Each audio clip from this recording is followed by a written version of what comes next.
राधे राधे।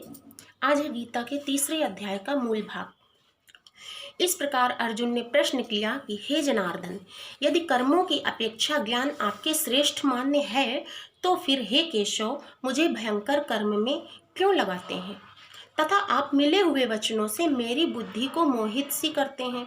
इसलिए उस एक बात को निश्चय करके कहिए जिससे मैं कल्याण को प्राप्त हो जाऊं। इस प्रकार अर्जुन के पूछने पर भगवान श्री कृष्ण महाराज बोले, हे निष्पाप अर्जुन, इस लोक में मेरे द्वारा दो प्रकार की निष्ठा पहले कही जा चुकी है। पहली ज्ञानियों की ज्ञान योग द्वारा और दूसरी योगियों की निष्काम कर्म योग द्वारा।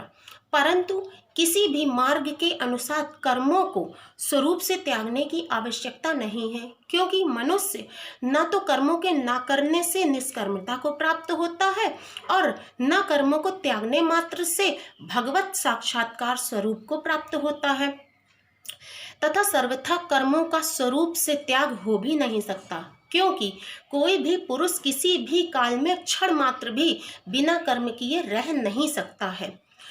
निसंदेह सभी पुरुष प्रकृति से उत्पन्न हुए गुणों द्वारा परवश हुए कर्म करते हैं। इसलिए जो मूढ़ बुद्धि पुरुष कर्मेंद्रियों को हठ से रोककर इंद्रियों के भोगों को मन से चिंतन करता रहता है, वह मिथ्याचारी अर्थात दंभी कहा जाता है। और हे अर्जुन, जो पुरुष मन से इंद्रियों को वश में करके अनासक्त हुआ कर्मेंद्रियों से ही कर्म योग का आचरण करता है, वह श्रेष्ठ है। इसलिए तू शास्त्र विधि से नियत किए हुए स्वधर्म रूप कर्म को कर, क्योंकि कर्म न करने की अपेक्षा कर्म करना ही श्रेष्ठ है, तथा कर्म न करने से तेरा शरीर निर्वाह भी नहीं सिद्ध होगा। हे अर्जुन, बंधन के भय से भी कर्मों का त्याग करना योग्य नहीं है, क्योंकि यज्ञ अर्थात विष्णु के निमित्त किए हुए कर्म के सिवा अन्य कर्म में लगा हुआ ही यह मनुष्य कर्मों द्वारा बंधता है। इसलिए हे अर्जुन, आसक्ति से रहित हुआ उस परमेश्वर के निमित्त कर्म का भली प्रकार आचरण कर।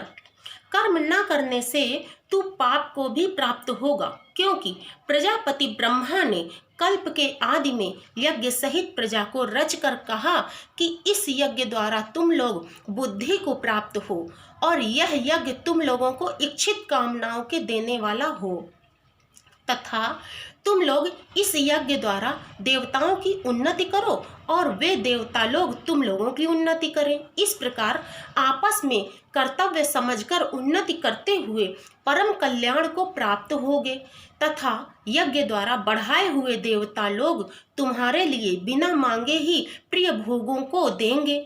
उनके द्वारा दिए हुए भोगों को जो पुरुष इनके लिए बिना दिए ही भोगता है, वह निश्चय ही चोर है।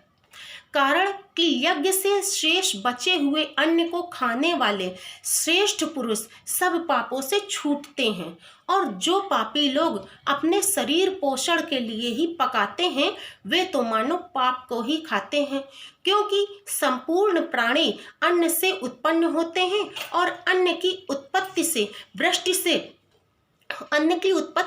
से होती है, तथा वृष्टि की उत्पत्ति यज्ञ से होती है, और वह यज्ञ कर्मों से उत्पन्न होता है, तथा उस कर्म को तू वेद से उत्पन्न हुआ जान, और वेद अविनाशी परमात्मा से उत्पन्न हुआ है। इससे सर्वव्यापी परम अक्षर परमात्मा सदा ही यज्ञ में प्रतिष्ठित है।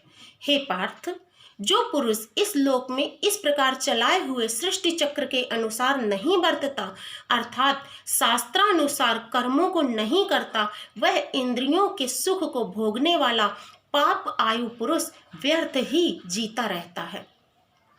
परंतु जो मनुष्य आत्मा में ही प्रीति वाला और आत्मा में ही तृप्त तथा आत्मा में ही संतुष्ट हो, उसके लिए कोई कर्तव्य नहीं है, क्योंकि इस संसार में उस पुरुष का किए जाने से भी कोई प्रयोजन नहीं है और न किए जाने से भी कोई प्रयोजन नहीं है, तथा जिसका संपूर्ण भूतों में कुछ भी स्वार्थ संबंध नहीं है, तो भी उसके द्वारा केवल लोकहित कर्म किए जाते हैं। इससे तू अनासक्त हुआ निरंतर कर्तव्य कर्म का अच्छी प्रकार आचरण कर, क्योंकि अनासक्त पुरुष कर्म करता हुआ परमात्मा को प्राप्त होता है। इस प्रकार जनक आदि ज्ञानी जन भी आसक्ति रहित कर्म द्वारा ही परम सिद्धि को प्राप्त हुए हैं। इसलिए तथा लोक संग्रह को देखता हुआ भी तू कर्म करने के योग्य है, क्योंकि श्रेष्ठ पुरुष जो जो आचरण करता है अन्य पुरुष उसके अनुसार ही बरतते हैं। वह पुरुष जो कुछ प्रमाण कर देता है लोग भी उसी के अनुसार बरतते हैं। इसलिए हे अर्जुन, यद्यपि मुझे तीनों लोकों में कुछ भी कर्तव्य नहीं है तथा किंचित भी प्राप्त होने वाली वस्तु अप्राप्त नहीं है, तो भी मैं कर्म करता हूँ, क्योंकि यदि मैं सावधान हुआ कदाचित कर्म में न बरतूं तो हे अर्जुन, सब प्रकार से मनुष्य मेरे बर्ताव के अनुसार ही तो बरतेंगे, अर्थात बरतने लग जाएंगे। तथा यदि मैं कर्म न करूं तो यह सब लोग भ्रष्ट हो जाएं और मैं वर्ण संकर का करने वाला हो जाऊं तथा इस सारी प्रजा को हनन करूं, अर्थात मारने वाला बन जाऊंगा। इसलिए हे भारत, कर्म में आसक्त हुए अज्ञानी जन जैसे कर्म करते हैं वैसे ही अनासक्त हुआ विद्वान भी लोक शिक्षा को चाहता हुआ कर्म करे। ज्ञानी पुरुष को चाहिए कि कर्मों में आसक्ति वाले अज्ञानियों की बुद्धि में भ्रम अर्थात कर्मों में अश्रद्धा उत्पन्न न करें, किंतु स्वयं परमात्मा के स्वरूप में स्थित हुआ और सब कर्मों को अच्छी प्रकार करता हुआ उनसे भी वैसे ही करावे। हे अर्जुन, वास्तव में संपूर्ण कर्म प्रकृति के गुणों द्वारा किए हुए हैं, तो भी अहंकार से मोहित हुए अंतःकरण वाला पुरुष मैं करता हूँ ऐसा मान लेता है। परंतु हे महाबाहो, गुण विभाग और कर्म विभाग के तत्व को जानने वाला ज्ञानी पुरुष संपूर्ण गुणों में ही बरतते हैं, ऐसा मानकर नहीं आसक्त होता है। और प्रकृति के गुणों से मोहित हुए पुरुष गुण और कर्मों में आसक्त होते हैं। उन अच्छी प्रकार न समझने वाले मूर्खों को अच्छी प्रकार जानने वाला ज्ञानी पुरुष चलायमान न करे। इसलिए हे अर्जुन, तू ध्यान निष्ठ चित्त से संपूर्ण कर्मों को मुझ में समर्पण करके आशा रहित और ममता रहित होकर संताप रहित हुआ युद्ध कर। हे अर्जुन, जो कोई भी मनुष्य दोष बुद्धि से रहित और श्रद्धा से युक्त हुए सदा ही मेरे इस मत के अनुसार बरतते हैं, वे पुरुष संपूर्ण कर्मों से छूट जाते हैं। और जो दोष दृष्टि वाले मूर्ख लोग इस मेरे मत के अनुसार नहीं बरतते हैं, उन संपूर्ण ज्ञानों में मोहित चित्त वालों को तू कल्याण से भ्रष्ट हुआ ही जान, क्योंकि सभी प्राणी प्रकृति को ही प्राप्त होते हैं, अर्थात अपने स्वभाव से परवश हुए कर्म करते हैं। ज्ञानवान भी अपनी प्रकृति के अनुसार चेष्टा करता है, फिर भी इसमें किसी का हठ क्या करेगा। इसलिए मनुष्य को चाहिए कि इंद्रिय के अर्थ में अर्थात सभी इंद्रियों के भोगों में स्थित जो राग और द्वेष है उन दोनों के वश में न हो, क्योंकि इसके वे दोनों ही कल्याण मार्ग में विघ्न यानी महान शत्रु हैं। इसलिए उन दोनों को जीतकर सावधान हुआ स्वधर्म का आचरण करो, क्योंकि अच्छी प्रकार आचरण किए हुए दूसरे के धर्म से गुण रहित भी अपना धर्म अति उत्तम है। अपने धर्म में मरना भी कल्याणकारी है और दूसरे के धर्म तो भय देने वाले हैं। इस पर अर्जुन ने पूछा, हे कृष्ण, फिर यह पुरुष बलात्कार से लगाए हुए सदृश्य न चाहता हुआ भी किससे प्रेरा हुआ पाप का आचरण करता है। इस प्रकार अर्जुन के पूछने पर श्री कृष्ण महाराज बोले, हे अर्जुन, रजोगुण से उत्पन्न हुआ यह काम ही क्रोध है। यह ही महान अर्थात अग्नि के समान भोगों से न तृप्त होने वाला और बड़ा ही पापी है। इस विषय में इसको तू वैरी जान।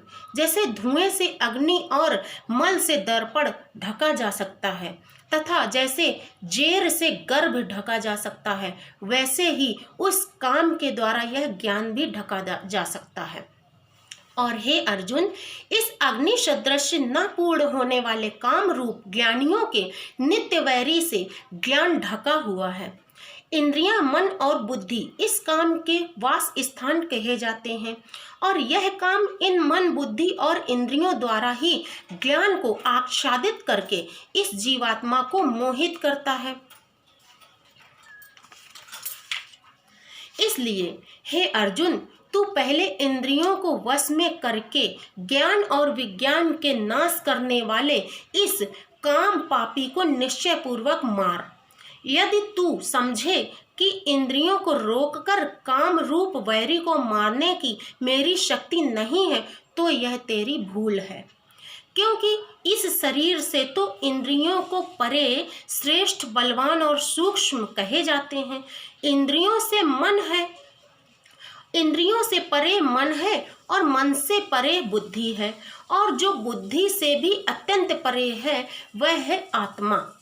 इस प्रकार बुद्धि से परे अर्थात सूक्ष्म तथा सब प्रकार बलवान और श्रेष्ठ अपने आत्मा को जानकर और बुद्धि के द्वारा मन को वश में करके, हे महाबाहु, अपनी शक्ति को समझकर इस दुर्जय काम रूप शत्रु को मार।